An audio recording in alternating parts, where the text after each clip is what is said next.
going to have a few minutes.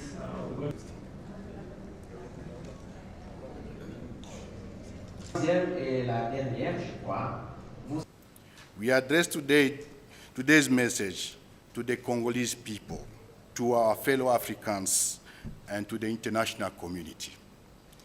Call for national unity for the stability of the Democratic Republic of Congo.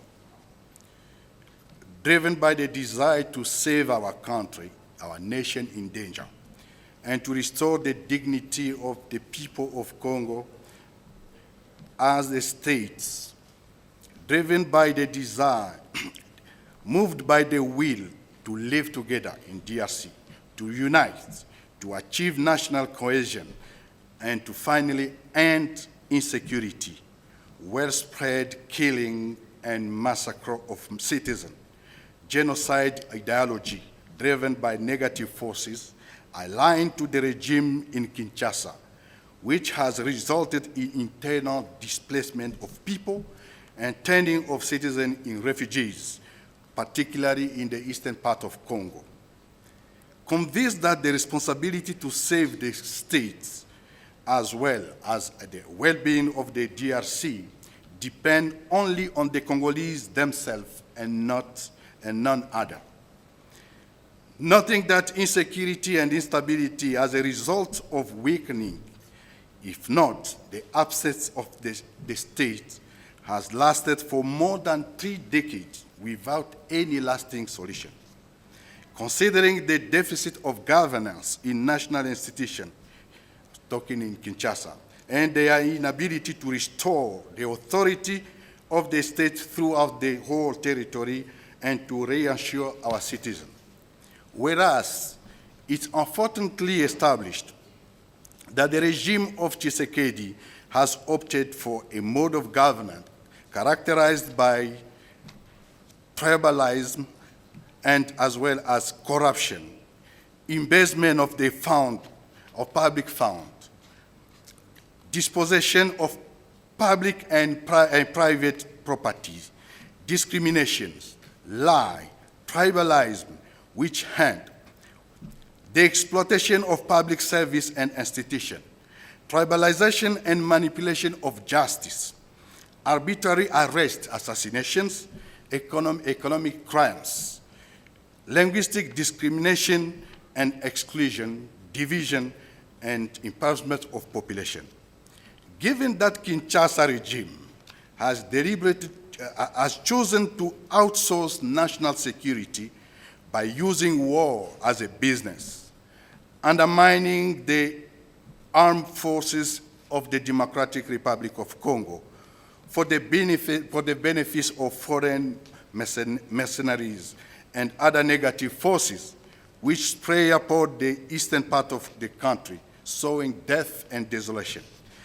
Given that the government of DRC violates the Constitution, the laws of the Republic, and all international treaties acceded by our country, being all witnesses to the hijacking of the electoral process at all levels by the same government, and its decision to carry out an electoral coup d'etat, based ourselves on Article 64 of our Constitution, we launch on this day a call for unity for all political, social, and military forces of the Democratic Republic of Congo.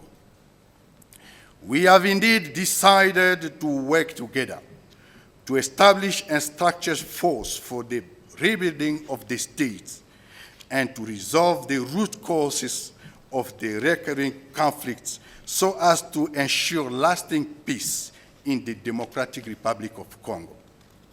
Our platform is to be known as Alliance Fleuve Congo in French.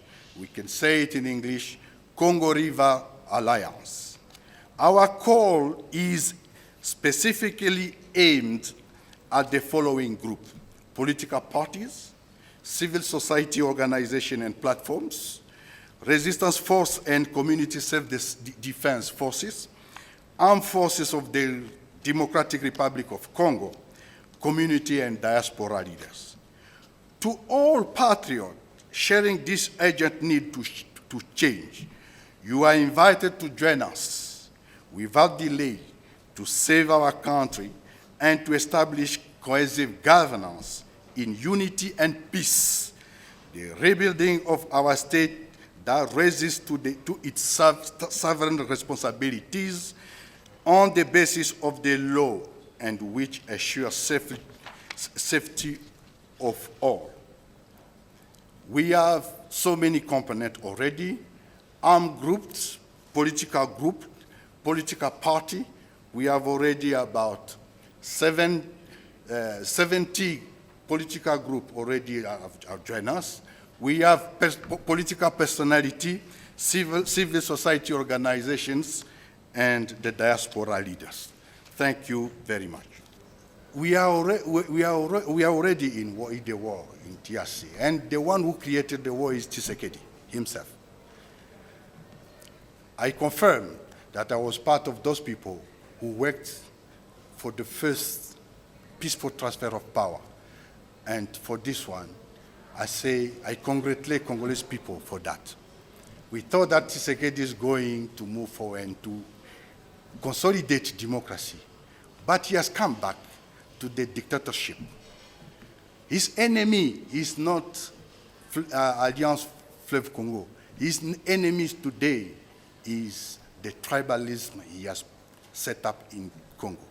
His enemy is the dictatorship he is willing to set up in Congo.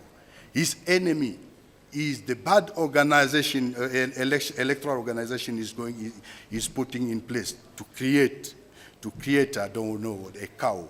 His enemy today is lie, because the man can lie every day.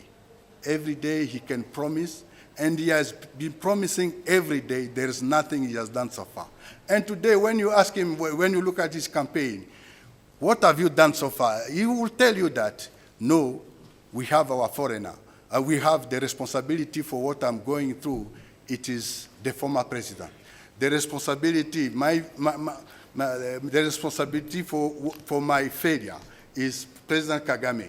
The responsibility is the foreign candidates that are in country, just because he doesn't have anything to show.